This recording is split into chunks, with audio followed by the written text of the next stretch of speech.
Olimning o'limi, olamning o'limi. 2015-yil. Ko'pta o'ynab bitirgan ekan, yuragi qisib o'lib qoldi. Ne sababdan 63da kirdim yerga.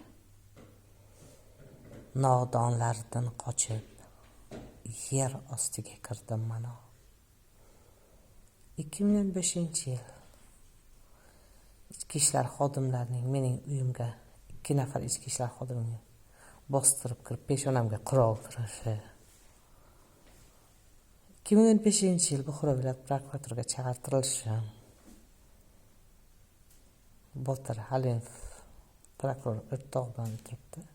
Teatr qo'yib berdingiz. Bu kecha uyda o'tiramiz, ichamiz. O'rtog'. Yo'q, men ichmayman. Botir Halimov. Nega ichmaysan? Mulla bildingmi? Ongi eskirgan prokurorlar.